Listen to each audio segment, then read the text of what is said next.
नमस्कार। रासमणी देवी शिक्षण संस्थान आपके बेहतर जीवन की कामना करती है। आई एम के Mehra and 9990282819 is my contact number. You can contact me for all subject to class 6 to 10. Now, today we read about all question and answer the rise of nationalism in Europe. Europe में राष्ट्रवाद का उदय, इतिहास कक्षा 10वीं, सामाजिक अध्ययन।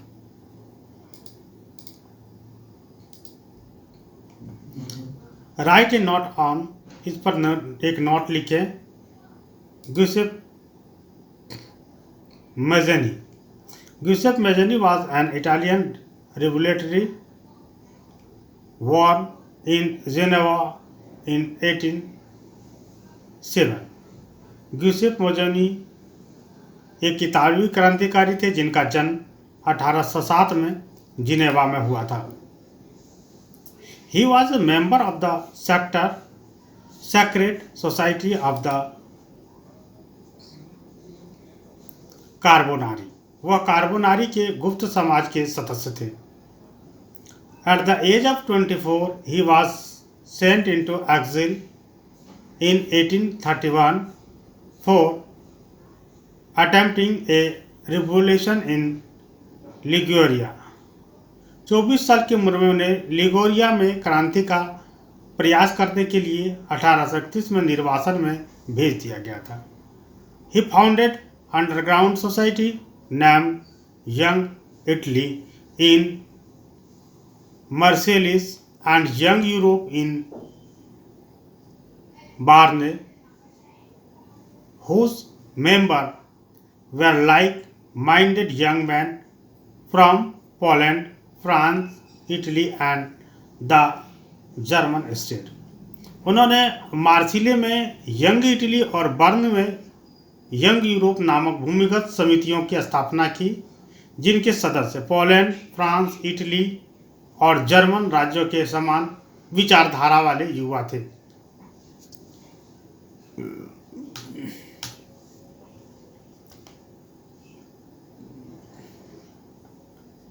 Count Camillo de Cavour.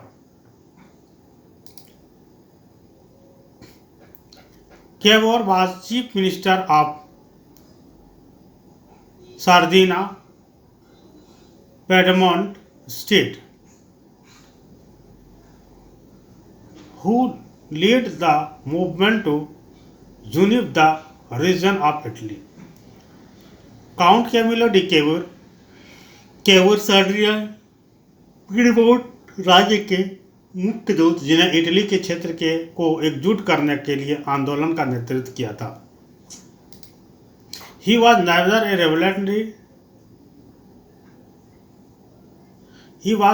A revolutionary nor a democrat. वह न तो क्रांतिकारी थे और न ही लोकतंत्रवादी। Like many other wealthy and educated members of the Italian elite spoke French much better than he did Italian। इतालवी अभिजात वर्ग के अन्य धनी और शिक्षित सदस्यों की तरह इतालवी की तुलना में बहुत बेहतर फ्रेंच भाषा बोलते थे। He enjoyed a careful diplomatic alliance with France, which helped Sardinia, Piedmont defeat the Austrian force in 1859 and thereby the northern part of Italy from the Australia Habsburg. उन्होंने फ्रांस के साथ एक स्वाधीनतापूर्वक राजनीतिक गठबंधन बनाया, जिसमें 1989 में सार्डिनिया पिएडमोंट को ऑस्ट्रेलिया सेना को हराने में मदद मिली और इस तरह इटली के उत्तरी हिस्से को ऑस्ट्रेलियाई हब्सबर्ग से मुक्त कराया गया।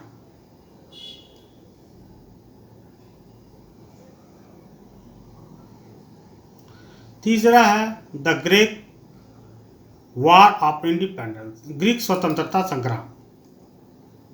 This was a successful war of independence waged by Greek revolutionary between 1821 and 1829 against the Ottoman Empire। यह 1821 और 1829 के बीच ओटोमन साम्राज्य के खिलाफ ग्रीक क्रांतिकारियों द्वारा छेड़ा गया स्वतंत्रता का एक सफल युद्ध था। The Greek were supported by the West Europe countries, while poets and artists held Greece as the cradle of European civilization। यूनानियों को पश्चिमी यूरोपीय देश का समर्थन प्राप्त था, जबकि कवियों और कलाकारों ने ग्रीस को यूरोपीय सभ्यता का उद्गम स्थल बताया। Finally,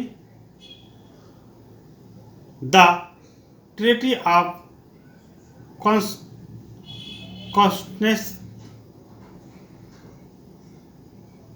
Constantinople of 1832 recognized Greece as an independent nation।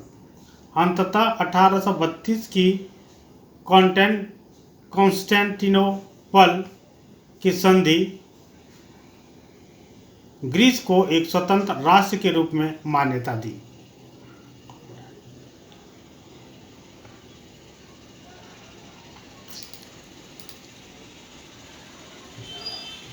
Now, Frankfurt Sanstha, the Frankfurt Parliament. It was an all-German nation assembly formed by the middle-class professional businessmen and prosperous artisans belonged to the different German regions। यह विभिन्न German क्षेत्रों से संबंधित मध्यम वर्ग के पेशेवरों, व्यापारियों और समृद्ध कारीगरों द्वारा गठित एक अलिक जर्मन राष्ट्रीय सभा थी। It was convened on 18 May 1848 in the Church of St. Paul in the city of Frankfurt। यह 18 मई 1848 को फ्रैंकफर्ट शहर के सेंट पॉल चर्च में बुलाई गई थी। This assembly drafted a constitution for German nation to be headed by a monarch subject to a parliament। इस सभा ने एक जर्मन राष्ट्र के लिए एक संविधान का मसौदा तैयार किया, जिसका नेतृत्व एक संसद के अधीन राजशाही द्वारा किया जाएगा। However, it faced opposition from the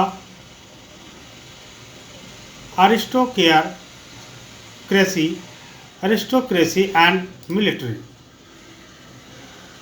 हालांकि इसे अभिजात वर्ग और सेना के विरोध का सामना करना पड़ा।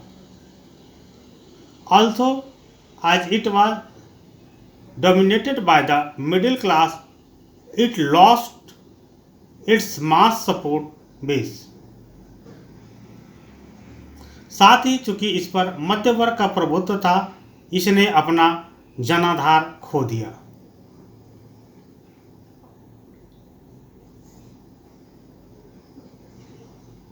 In the end, it was forced to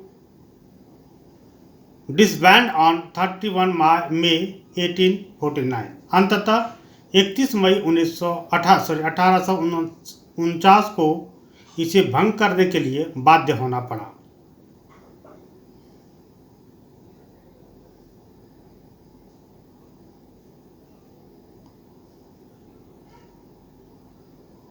The role of women in nationalist struggles। राष्ट्रवादी संघर्षों में महिलाओं की भूमिका। The issue of extending political right to women was controversial one within the liberal movement, in which a large number of women had participated actively over the years. महिलाओं को राजनीतिक अधिकार देने का मुद्दा उदारवादी आंदोलन के भीतर एक विवादास्पद मुद्दा था, जिसमें वर्षों से बड़ी संख्या में महिलाओं ने सक्रिय रूप से भाग लिया था.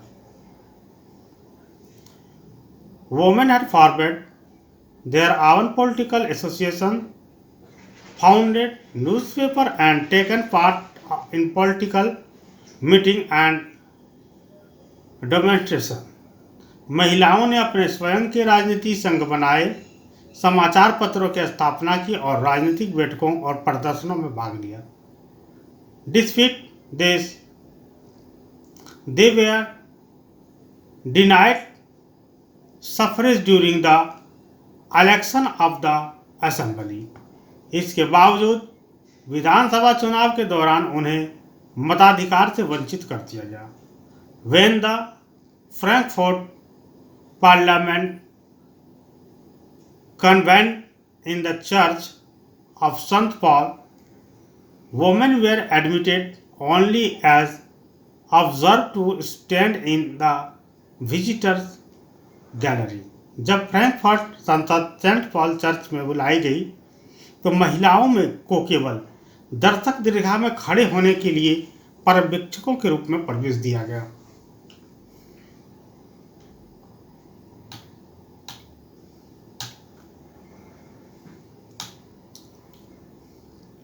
The role of women in nationalist struggles. The issue of extending political rights to women was a controversial one within the liberal movement, in which a large number of women had participated actively over the years. राष्ट्रवादी संघर्ष में महिलाओं की भूमिका. महिलाओं को राजनीतिक अधिकार देने का मुद्दा उदारवादियों के भीतर एक विवादास्पद आंदोलन था, जिसमें वर्षों से बड़ी संख्या में महिलाओं ने सक्रिय रूप से भाग लिया था. Women had formed their own political association, founded newspaper and take part in political meeting and demonstration. महिलाओं ने अपने स्वयं के राजनीतिक संघ बनाए, समाचार पत्रों की स्थापना की और राजनीतिक बैठकों और प्रदर्शनों में भाग लिया. Despite this, they were denied suffrage during the election of the assembly. इसके बावजूद विधानसभा चुनाव के दौरान मताधिकार से वंचित कर दिया गया. When the Frankfurt Parliament convened in the Church of St. Paul, women were admitted only as observers to stand in the visitors gallery. जब फ्रैंकफर्ट संसद सेंट पॉल चर्च में बुलाए गए तो महिलाओं को केवल पर्यवेक्षकों के रूप में दर्शक दीर्घा में खड़े होने की अनुमति दी गई.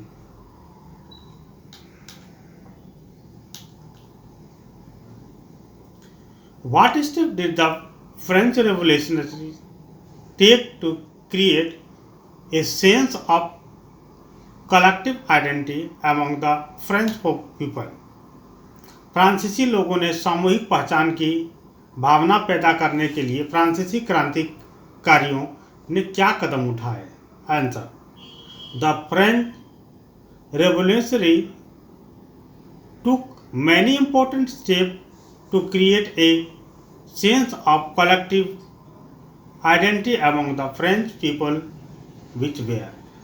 फ्रांसीसी क्रांतिकारियों ने फ्रांसीसी लोगों के बीच सामूहिक पहचान की भावना पैदा करने के लिए कई महत्वपूर्ण कदम उठाए, जो थे: ideas of la patrie, the fatherland and le citizen, the citizen, emphasizing the nation of united community enjoying equal right under a constitution. ला पैट्री और ले सिटोयन के विचार एक संविधान के तहत समान अधिकारों का आनंद लेने वाले एकजुट समुदाय की धारणा पर जोर देते हैं।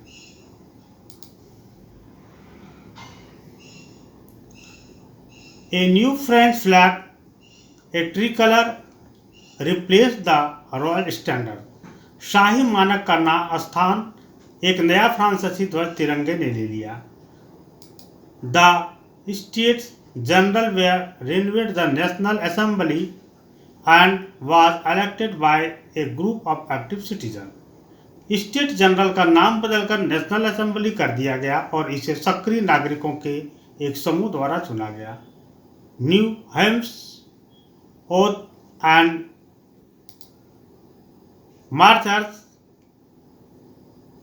Commemorated in the name of the nation. राष्ट्र के नाम पर नए भजन, शपथ और शहीदों को स्मरण किया गया। A central administrative system made uniform laws for the entire nation. एक केंद्रीय प्रशासनिक प्रणाली ने पूरे देश के लिए एक समान कानून बनाए।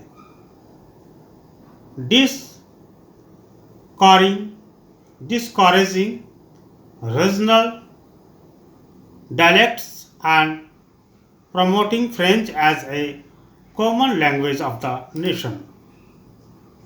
क्षेत्रीय बोलियों को हतोत्साहित करना और फ्रेंच को राष्ट्र की आम भाषा के रूप में बढ़ावा देना।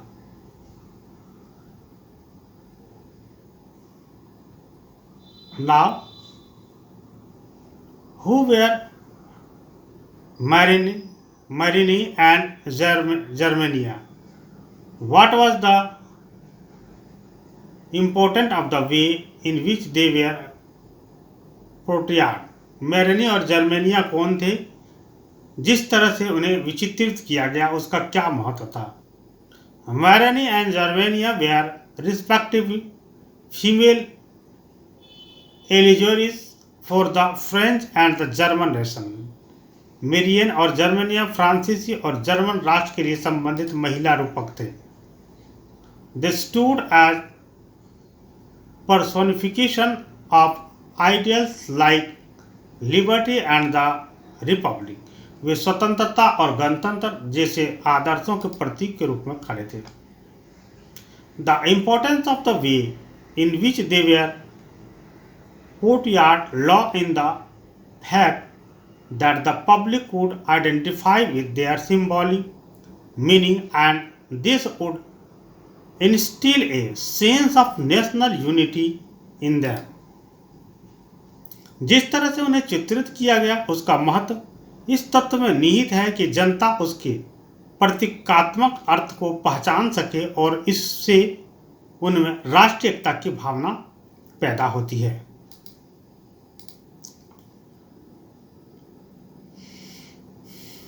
Process of German unification, Germany एकीकरण की प्रक्रिया। Answer in the 1800 nationalist feeling were strong in the heart of middle class German. 1800 के दशक में मध्यम वर्गीय जर्मनी के दिलों में राष्ट्रवादी भावना प्रबल थी। They united and came into access in 1848. वे 1848 में एकजुट होकर अस्तित्व में आए। Briefly trace a nation state out of the numerous German states. संक्षेप में अनेक जर्मन राज्यों में से एक राष्ट्र राज्य का पता लगाएं। But the monarchs and the military got together to represent them and they gained support from the landowners of Persia, the Junkers too. लेकिन राजशाही और सेना ने मिलकर उनका दमन किया और उन्हें पर्सिया के जमींदारों जंकर से भी समर्थन प्राप्त हुआ।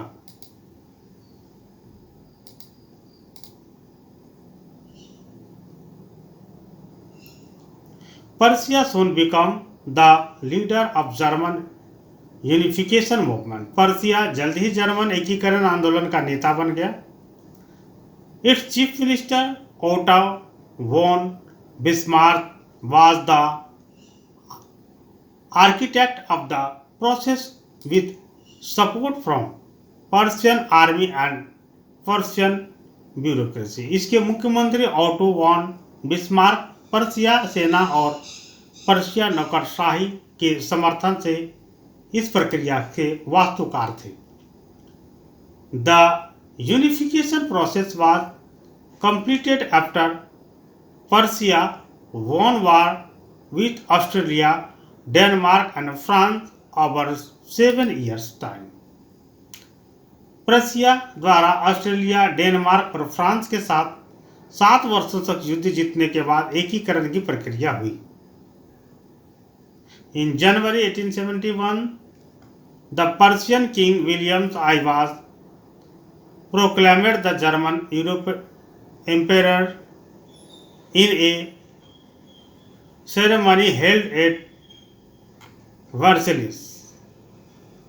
जनवरी 1871 में वर्साय में आयोजित एक समारोह में प्रशिया के राजा विलियम प्रथम को जर्मन सम्राट घोषित किया गया।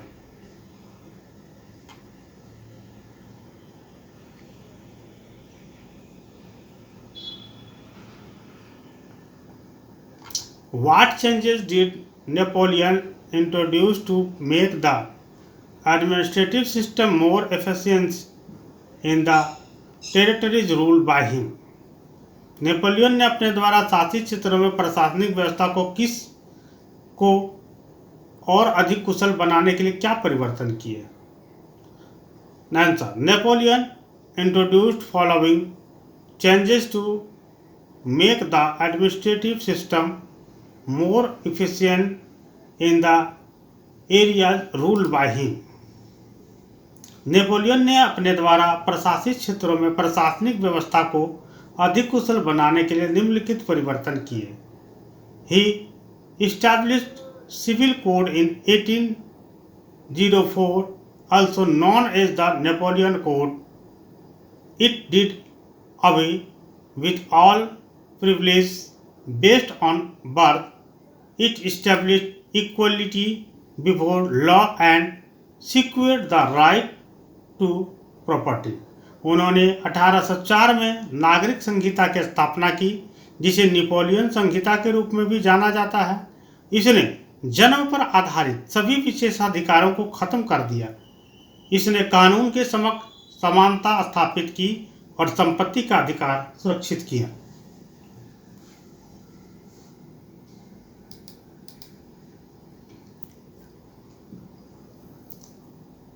उन्होंने 1804 में नागरिक संहिता की स्थापना की, जिसे नेपोलियन संहिता के रूप में भी जाना जाता है। इसे जन्म पर आधारित सभी विशेषाधिकारों को खत्म कर दिया। इसने कानून के समक्ष समानता स्थापित की और संपत्ति का अधिकार सुरक्षित किया। He simplified administrative division, abolished federal system and freed peasant from serfdom and manorial dues. उन्होंने प्रशासनिक विभाजनों को सरल बनाया, सामंती व्यवस्था को समाप्त किया और किसानों को भूदास और जागीरदारी करों से मुक्त कराया। यहाँ फार्मर मतलब किसान होता है, या पीजेंट मतलब भी किसान होता है। इटली में पीजेंट किसान को बोला जाता है। In towns to guide system were remove, transport and communication system were improve. कस्बों में भी गिल्ड व्यवस्था हटा दी गई, परिवहन और संचार प्रणालियों में सुधार किया गया। Peasant, artisan, businessman and workers enjoy the new form freedom. किसानों, कारीगरों, व्यापारियों और श्रमिकों ने नई स्वतंत्रता का आनंद लिया।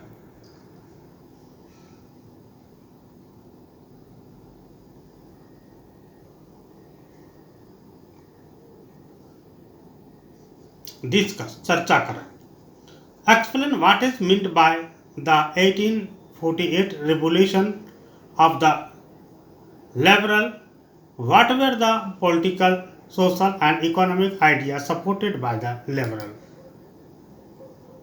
स्पष्ट करें कि उदारवादियों की 1848 की क्रांति से क्या तात्पर्य है। उदारवादियों द्वारा समर्थित राजनीतिक, सामाजिक और आर्थिक विचार क्या थे? Answer: The 1848 revolution of the liberal refers to the various nation movement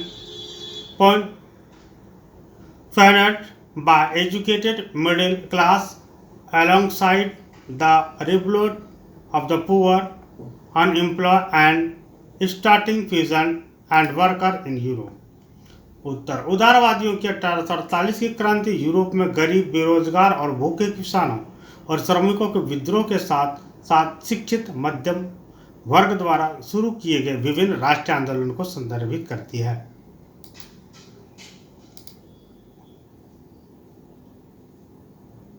While in countries like France, food shortage and widespread unemployment during 1848 lead to popular uprising in other parts of Europe, such as Germany, Italy, Poland, and the Austro-Hungarian. European men and women of the liberal middle classes come together to voice their demand for the creation of nation state based on parliament principles.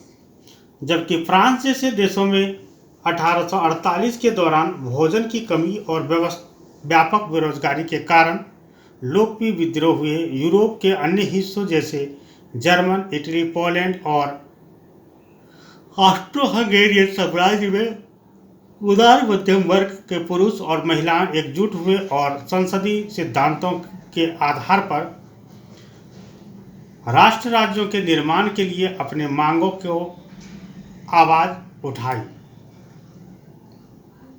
The political, social and economic idea supported by the liberal were, उदारवादियों द्वारा समर्थित राजनीतिक, सामाजिक और आर्थिक विचार थे।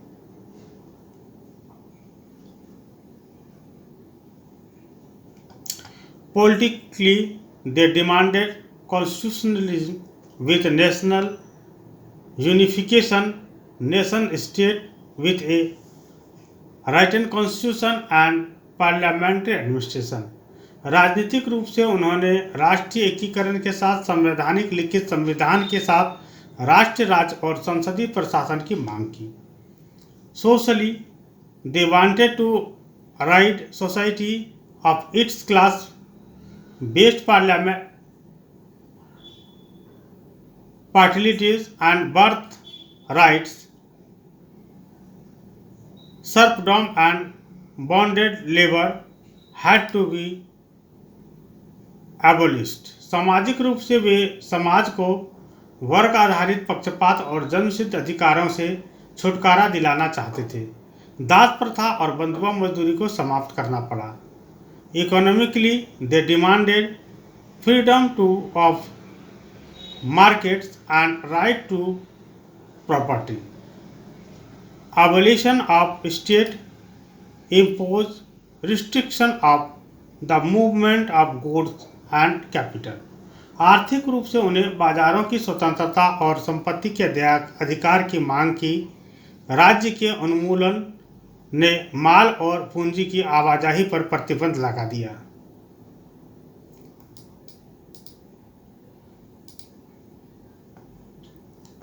Choose 3 examples to show the contribution of culture to the growth of nationalism in Europe. Europe में राष्ट्रवाद के विकास में संस्कृति के योगदान को दर्शाने के लिए 3 उदाहरण चुने। Answer: 3 examples to show the contribution of culture to the growth of nationalism in Europe were: Europe में राष्ट्रवाद के विकास में संस्कृति के योगदान को दर्शाने वाले 3 उदाहरण थे। The romantic artistic emphasis on emotion, intuition and mystical feelings gave shape and expression to nationalist sentiments. Romantic कलाकारों के भावनाओं, अंतर्ज्ञान और रहस्यमय भावनाओं पर जोर ने राष्ट्रवादी भावनाओं को आकार और अभिव्यक्ति दी।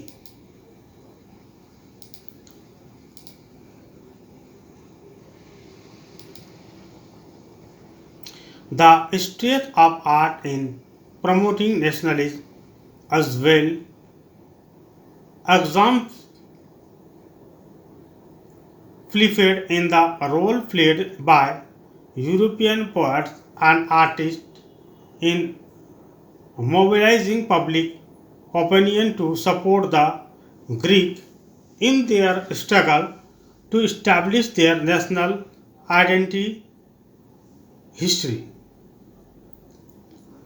राष्ट्रवाद को बढ़ावा देने में कला की ताकत का उदाहरण यूरोपीय कवियों और कलाकारों द्वारा अपनी राष्ट्रीय पहचान स्थापित करने के संघर्ष में यूनानियों का समर्थन करने के लिए जनमत जुटाने में निभाई गई भूमिका से अच्छी तरह से मिलता है।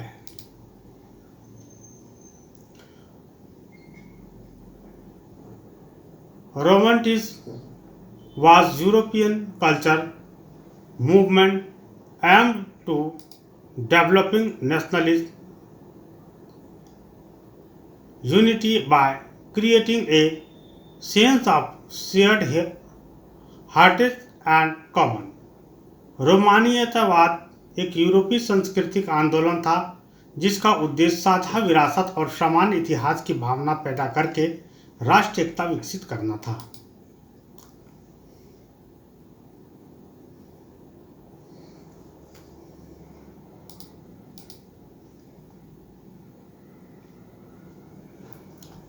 Folk song, dance, and poetry contributed to popularizing the spirit of nationalism and patriotic fervor in Europe. लोकगीतों, नृत्यों और कवियों ने यूरोप में राष्ट्रवाद की भावना और देशभक्ति के उत्साह को लोकप्रिय बनाने में योगदान दिया। Collecting and recording the different form of folk culture was important for building a national consciousness.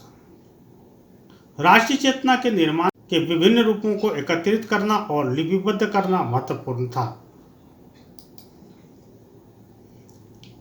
Being a part of the lives of common people, folk culture enabled nationalists to carry the message of nationalism to a large and diverse audience. आम लोगों के जीवन का हिस्सा होने के नाते लोक संस्कृति ने राष्ट्रवादियों को राष्ट्रवाद के संदेश को बड़े और विविध दर्शकों तक ले जाने में सक्षम बनाया। The Polish composer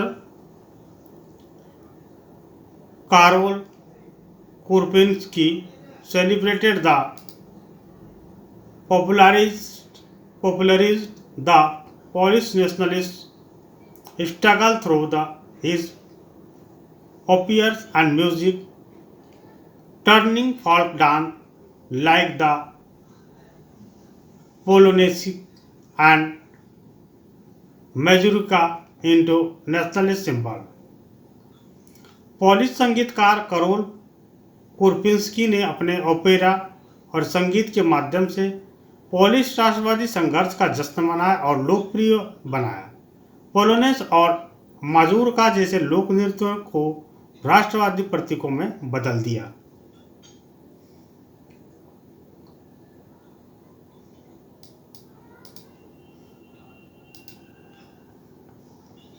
Language also played a distinct role in developing nationalist feeling in Europe.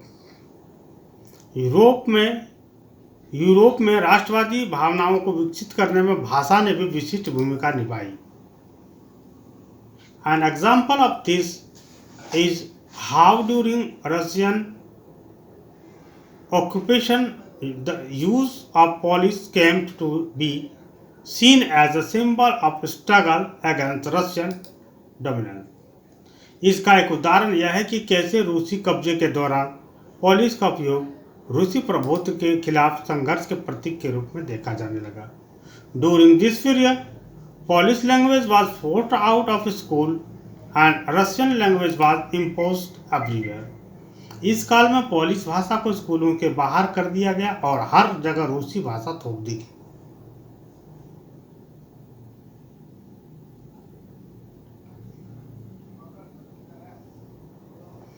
Following the defeat of an armed rebellion against Russian rule 1831, many members of the clergy in Poland began using language as a weapon of national resistance. 1831 में रूसी शासन के खिलाफ सशस्त्र विद्रोह की हार के बाद पोलैंड में पादरी वर्ग के कई सदस्यों ने भाषा को राष्ट्र प्रतिरोध के हथियार के रूप में इस्तेमाल करना शुरू कर दिया। They did so by refusing to preach in Russian and by using Polish for church gathering and religious instruction. उन्होंने रूसी भाषा में प्रचार करने से इनकार कर दिए और चर्च सभाओं और धार्मिक शिक्षा के लिए पोलिश का उपयोग करके ऐसा किया। The emphasis on the use of vernacular language, the language of the message, helped spread the message of national unity. जनता की भाषा स्थानीय भाषा के उपयोग पर जोर देने से राष्ट्रीय एकता का संदेश फैलाने में मदद मिली।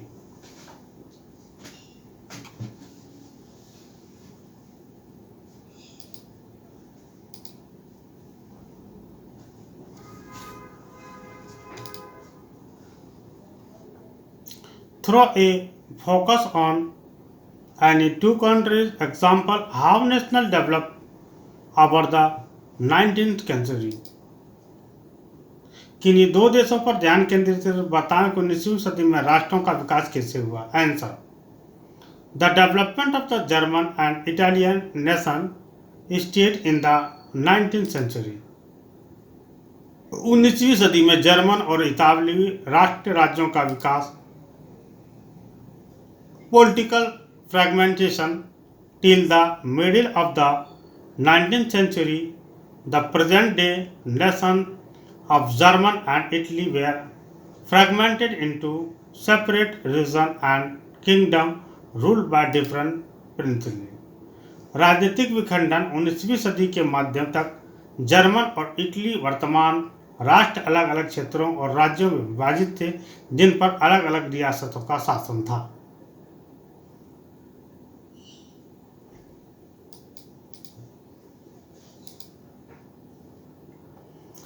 Revolutionary uprising 19th century Europe was characterized by both popular uprising of masses and revolution led by the educated liberal middle classes. क्रांतिकारी विद्रोह 19वीं सदी के यूरोप की विशेषता जनता के लोकप्रिय विद्रोह और शिक्षित उदार माध्यम वर्ग के नेतृत्व वाली क्रांतियां थी।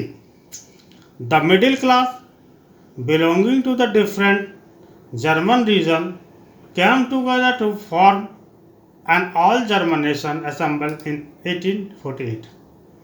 विभिन्न जर्मन क्षेत्रों से संबंधित मध्यम वर्ग 1848 में एक अखिल जर्मन नेशन असेंबली बनाने के लिए एक साथ आए। However, on facing opposition from the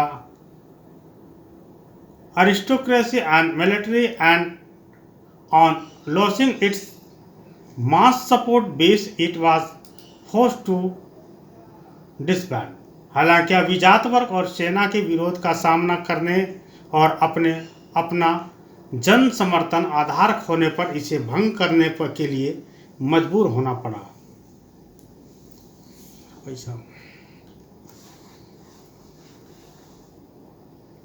In the Italian region, during the 1830s, revolutionaries like Giuseppe Mazzini sought to establish a unitary Italian Republic. इतालवी क्षेत्रों में 1830 के दशक के दौरान ग्यूसेप मेज़नी जैसे क्रांतिकारियों ने एकात्मक इतालवी गणराज्य स्थापित करने की मांग की। However the revolutionary uprising of 1831 and 1848 failed to unity Italy. हालांकि 1831-1848 के क्रांतिकारी विद्रोह इटली को एकजुट करने में विफल रहे। Unification with the help of the army after the failure the revolution the process of German and Italian unification was continued by the aristocracy and the army. सेना की सहायता से एकीकरण क्रांतियों की विफलता के बाद अभिजात वर्ग और सेना द्वारा जर्मन और इतालवी एकीकरण की प्रक्रिया जारी रखी गई।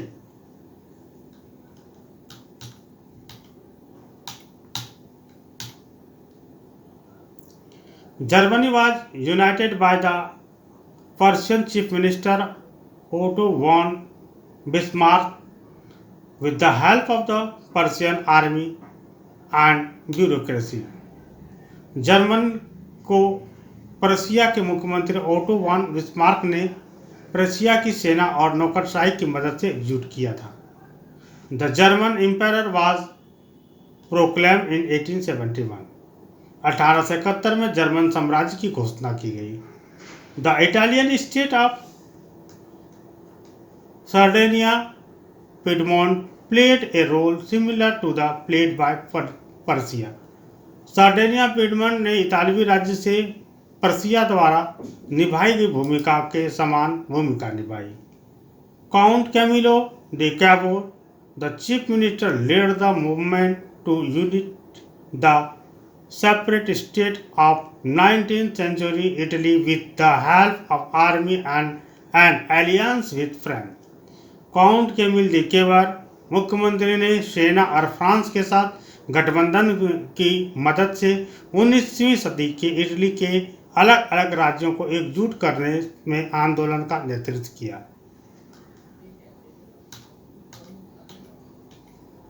The region annexed by Giuseppe Garibaldi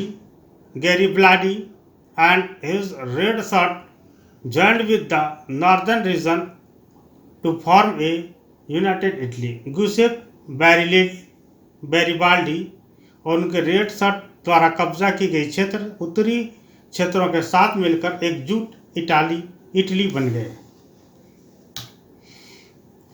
the Italian national was proclaimed in 1861।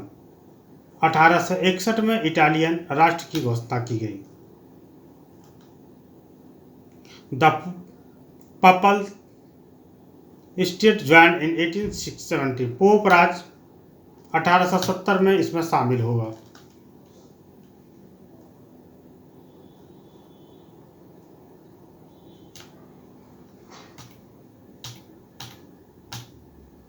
How was the history of nationalism in Britain unlike the rest of Europe. Britain में राष्ट्रवाद का इतिहास शेष यूरोप से किस प्रकार भिन्न था?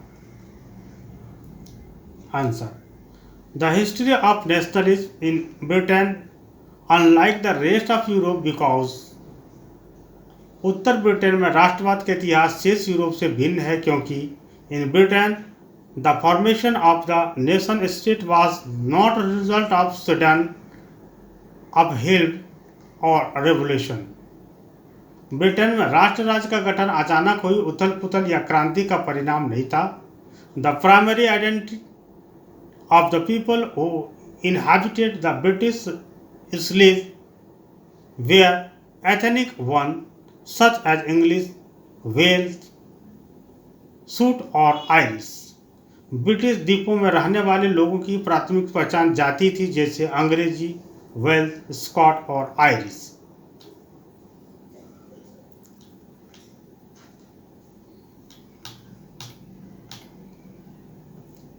The Act of Union 1707 between England and Scotland resulted in the formation of the United Kingdom of Great Britain meant that England was able to impose its influence on Scotland.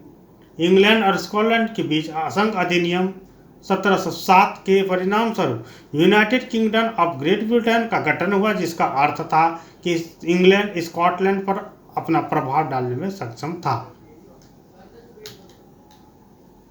Scotland distinctive culture and political institution were systematically suppressed. Scotland की विशेष संस्कृति और राजनीतिक संस्थाओं को व्यवस्थित रूप से दबा दिया गया।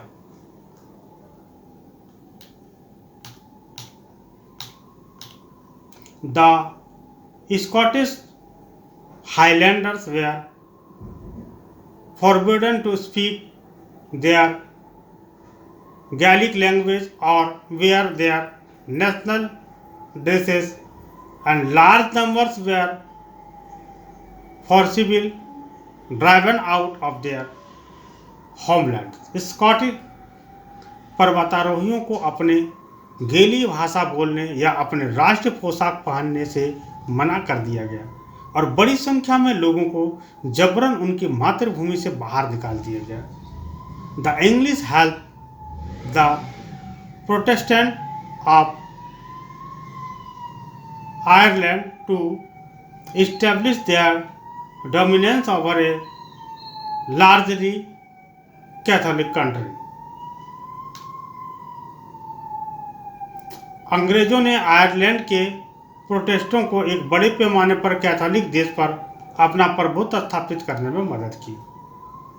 Catholic revolts against British dominance were suppressed. British प्रभुत्व के विरुद्ध कैथोलिक विद्रोहों को दबा दिया गया।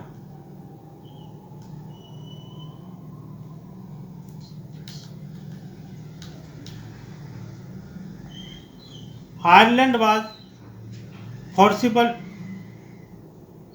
incorporated into the United Kingdom in 1801। 1801 में आयरलैंड को जबरन यूनाइटेड किंगडम में शामिल कर लिया गया।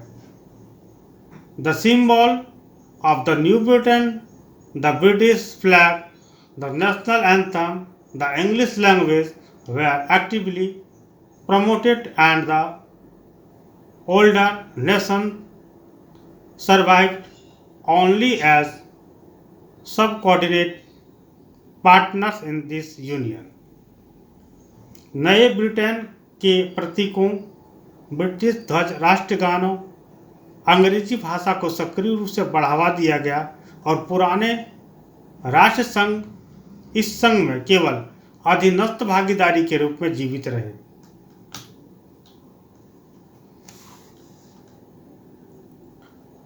Why did nationalist tension emerge in the Balkans? Balkans में राष्ट्रवादी तनाव क्यों उभरा? Answer, nationalist tension emerged in the Balkans because of the separate of idea of romantic nationalism, as also the disintegration of the Ottoman Empire that had previously ruled over this area। Romantic राष्ट्रवाद के विचारों के प्रसार के साथ साथ इस क्षेत्र पर पहले शासन करने वाले ओटोमन साम्राज्य के विघटन के कारण बाल्कन में राष्ट्रवादी तनाव उभरा। The different Slavic communities rule in the Balkans began to strive for independence। Balkan में विभिन्न स्लाव समुदायों ने स्वतंत्रता शासन के लिए प्रयास करना शुरू कर दिया।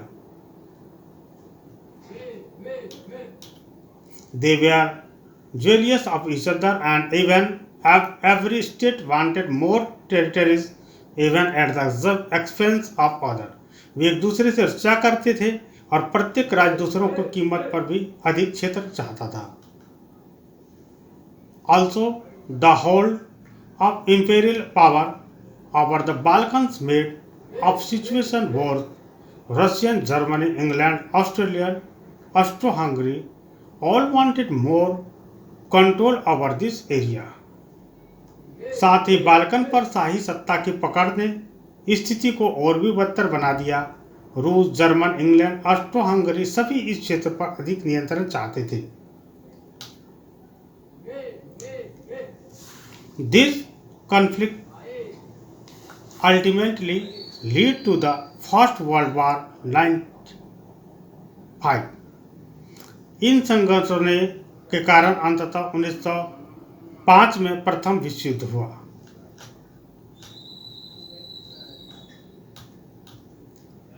इस प्रकार यह चैप्टर समाप्त हुआ। आप सभी को